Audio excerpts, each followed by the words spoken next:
The beginning after the end, short form term T.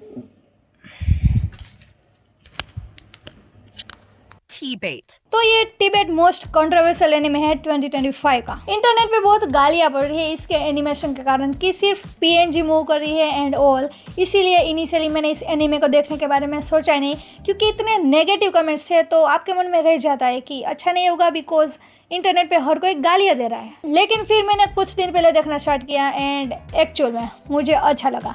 Yes, it's not that bad जितना लोग इसे बोल रहे हैं। एंड एनिमेशन की बात करें तो हाँ, एनिमेशन में प्रॉब्लम नोटिस हो रहा है, बट वो भी आई थिंक इसीलिए क्योंकि मुझे पता था कि इस एनिमे में ये प्रॉब्लम है जिस पे पूरी दुनिया बात कर रही है। देखो, सिंपली बात करें तो समझो कि अगर 10 लोग किसी चीज़ के बारे में बात कर रहे हैं तो तुम्हारा ह्यूमन माइंड भी उस चीज़ को लेकर ऑलरेडी एक इमेज क्रिएट कर लेता है एंड फिर तुम उसी पर्सपेक्टिव से देखते हो। तो बेसिकली जब मैं इस एनिमे को देखना स्टार्ट कर रही थी तब मैंने अपना माइंड क्लीन कर दिया इस एनिमे को लेकर जो भी था सब कुछ। एंड फिर मैंने इस एनिमे को एक अननोन एनिमे की तरह देखा जिसके बारे में मुझे कुछ पता नहीं था, बस रिकमेंडेशन थ्रू स्टार्ट कर दिया। एक नॉर्मल पर्सपेक्टिव से कि दुनिया का कोई भी कंटेंट क्यों ना हो, लोग उसे एंटरटेनमेंट के लिए देखते हैं एंड कंटेंट का मेन गोल होता है ऑडियंस एंगेज रहे, इन्वेस्टेड रहे उस पर्टिकुलर कंटेंट पे।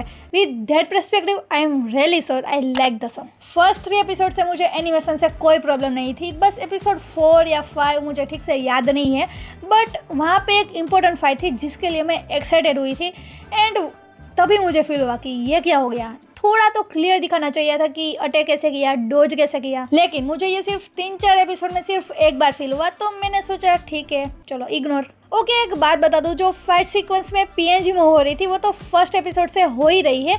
इट्स दैट कि मुझे पर्सनली विजुअल कोई प्रॉब्लम नहीं हुई, मतलब मुझे फ़र्क नहीं पड़ रहा था अगर पीएनजी मूव हो भी रही है, क्योंकि तुम कहानी में इतने इन्वेस्टेड रहते हो कि नोटिस भी नहीं होता है। फिर मैंने सभी एपिसोड देखे जितने भी अभी तक एयर हुए हैं, आई थिंक 10 या 11 है एंड मैं अभी तक एनीमे में इन्वेस्टेड हूँ। आई मीन अगेन, पीएनजी वाला एनिमेशन तो हर एक सिंगल एपिसोड में है, बट उस लेवल पे नहीं जिससे तुम डिस्ट्रैक्ट हो जाओ। ऑल्सो ऐसा भी नहीं कि हम इस तरह का एनिमेशन पहली बार देख रहे हैं। मुझे अभी कोई एनिमे याद नहीं आ रहा है, बट आई एम श्योर कि ऐसा एनिमेशन मैं पहली बार तो एक्सपीरियंस नहीं कर रही। अब बता दें कि भाई इतनी भी बड़ी बात नहीं है तो इंटरनेट पे दुनिया पागल क्यों हो रही है इसके एनिमेशन को देखकर। मैं बार बार एनिमेशन इसीलिए मेंशन कर रही हूँ बिकॉज आपको याद रहे कि अभी सिर्फ हम एनिमेशन पे बात कर रहे हैं, स्टोरी पे नहीं, क्योंकि स्टोरी का भी एक अलग अपना लफड़ा है जो हम आगे बात करेंगे। अभी देखो, लोगों को ये भी पता था कि ये टिबेट का एनिमे एडप्टेशन भी आने वाला है एंड तभी इसकी काफ़ी हाइप क्रिएट हो गई थी क्योंकि इसकी मानवा काफ़ी पॉपुलर है एंड इसीलिए लोग ये भी बोल रहे थे कि ये नेक्स्ट सोलो लेवलिंग होगा, इतना अच्छा एंड बेस्ट एनिमे होगा। तो लोगों की एक्सपेक्टेशन का बार ऑलरेडी हाई हो चुका था क्योंकि इसे सोलो लेवलिंग से कंपेयर तो छोड़ो, कुछ लोग तो उससे भी बड़ा बोल रहे थे, इसीलिए लोगों ने टिबेट का एनिमेशन भी उस लेवल पे इमेजिन किया होगा। लेकिन जब इसका एनिमेशन बाहर आया तब मानवा फ्रेंड्स की एक्सपेक्टेशन पहाड़ से नीचे कूद गई and as a result Tibet के एनिमेशन को गालियां पड़ने लगी। इसीलिए जब मैंने ये एनीमे देखना स्टार्ट किया तब मैंने अपना माइंड क्लीन रखा था, विदाउट एनी ओवर एक्सपेक्टेशन से स्टार्ट किया। एक्सपेक्टेशन तो थी क्योंकि स्टोरी अच्छी है, बट मैंने ये नहीं सोचा कि ये एनीमे उससे भी अच्छा होगा या इससे भी अच्छा होगा, इसीलिए एनिमेशन से मुझे उतना फर्क नहीं पड़ा। स्टोरी इसकी अच्छी है, हालांकि फर्स्ट एपिसोड बिल्कुल मुसोको तेंसेई जैसा है, लाइक किंग रिबॉर्न होता है, देन पावरफुल हो जाता है बचपन में ही एंड सब शौक हो जाते हैं ये वो। खैर, एनिमे की स्टोरी की प्रॉब्लम ये है कि बहुत ही ज़्यादा फास्ट फेस्ड है एंड ये तुमको देखते टाइम रियलाइज नहीं होगा, लेकिन 1-2 सीक्वेंस ऐसी है जहाँ पे तुम सोचने लग जाओगे कि वेट ये कैसे हुआ एंड कब हुआ। सोलो लेवलिंग से इसको कंपेयर किया जा रहा था तो उसकी बात करें तो हाँ, सोलो लेवलिंग की मानवा भी है एंड उसका एनीमे भी फास्ट फेस्ड है, लेकिन सोलो लेवलिंग की पेसिंग अच्छी करी गई है। लाइक आपको समझ में आ जाता है कि कितना टाइम स्पेंड हुआ है एंड यहाँ टिबेट में महीने एंड साल इतनी जल्दी बीत गए कि यू विल फील डिस्ट्रैक्टेड। इसीलिए मानवा रीडर्स इस पे भी चढ़ गए कि स्टोरी की भी कंट्रोल। दैट्स वाई मैंने मानवा रीड करी and after that I am 100% agree कि मानवा काफ़ी डिटेल्ड है। लाइक एनीमे में एक इम्पोर्टेंट इवेंट है जहाँ पे मेन कैरेक्टर को कोई मिलता है जो उसे बचाता भी है एंड उसकी पास्ट लाइफ, मतलब पिछले जन्म में वो किंग था वो भी उसे पता था। तो ये इवेंट एनीमे में इतनी जल्दी चला जाता है कि आपके मन में एक क्वेश्चन छोड़ जाता है कि ये कौन था, क्यों हुआ, कैसे हुआ। लेकिन मानवा में वो इवेंट काफ़ी डिटेल है, आपको क्लियर समझ में आ जाता है कि हो क्या रहा है। बट एक बात ये भी है कि एनीमे नोवेल पे बेस्ड है, सो आपके क्वेश्चन के आंसर स्लोली जैसे स्टोरी ग्रो करेगी वैसे मिलते जाएंगे मे बी। इसके एनिमेशन किया है स्टूडियो A-CAT ने एंड टिबेट के ऑथर ने खुद इसे चूज किया है, ये सोचकर कि छोटा स्टूडियो है तो उनके प्रोजेक्ट पे ज़्यादा फोकस रहेंगे। लेकिन I don't think so studio A-CAT ने अभी तक जितने भी प्रोजेक्ट किए हैं वो उतने कुछ खास है एंड मुझे नहीं लगता कि कोई भी ऑथर स्टूडियो के पोर्टफोलियो चेक करे बिना ही अपनी लाइफ का बेस्ट प्रोडक्ट ऐसे ही दे देगा।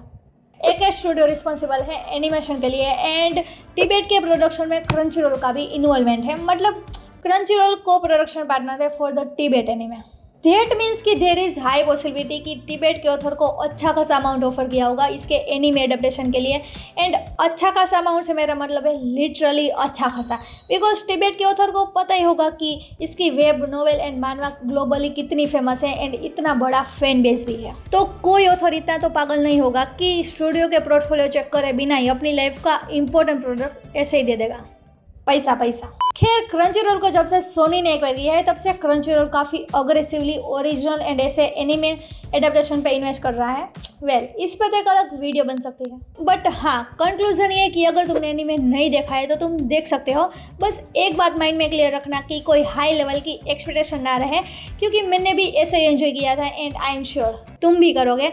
एंड अगर तुम मानवा रीडर हो तो फिर कोई प्रॉब्लम नहीं है एंड ये एनिमेशन वाली प्रॉब्लम ना आगे होने ही वाली है, बिकॉज अभी जो न्यू जनरेशन एनिमे देखना स्टार्ट कर रही है उनके लिए एनिमेशन फर्स्ट प्रायोरिटी बन गया है रादर देन स्टोरी, क्योंकि उन लोगों ने एनिमे देखना स्टार्ट ही Demon Slayer, JJK, Chainsaw Man ऐसे हाई एनिमेटेड शो देख के किया है, तो ये जनरेशन लो क्वालिटी एनिमेशन देखना तो अफोर्ड ही नहीं कर पाएगी। न्यू जनरेशन से मेरा मतलब सिर्फ बच्चे नहीं है जो अभी देखना स्टार्ट कर रहे हैं एंड वो 22-23 साल के भी हो सकते हैं, उनका भी सेम ही हाल है, मैं उनकी भी बात कर रही हूँ। एक टाइम था जब डेथ नोट एनिमे का स्टार्टर था एंड आज मैंने खुद देखा है कि लोग डेथ नोट इसीलिए नहीं देख रहे बिकॉज उसका एनिमेशन उस लेवल का नहीं है जो उन लोगों ने देख रखा है एंड यहाँ पे हमें कोई 20 साल पुराना एनिमे उठा के सजेस्ट कर दे वो भी हम देख लेंगे। वेल, डीमन स्लेयर तो बेस्ट कंटिन्यू सीरीज बन गया है फॉर सम रीजन, जस्ट पिछले वाले वीडियो में ही बात करी है, सो देख लो यार, काफ़ी एफर्ट्स लगते हैं वीडियो में, हालांकि लाइक करने में कोई एफर्ट्स नहीं लगते एंड अगर तुम वो भी नहीं कर पा रहे तो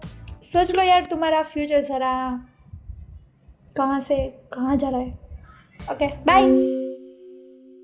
लेकिन सोलो लेवलिंग की पेसिंग अच्छी करी गई है, लाइक आपको पता नहीं चलता, आपको पता चल जाता है।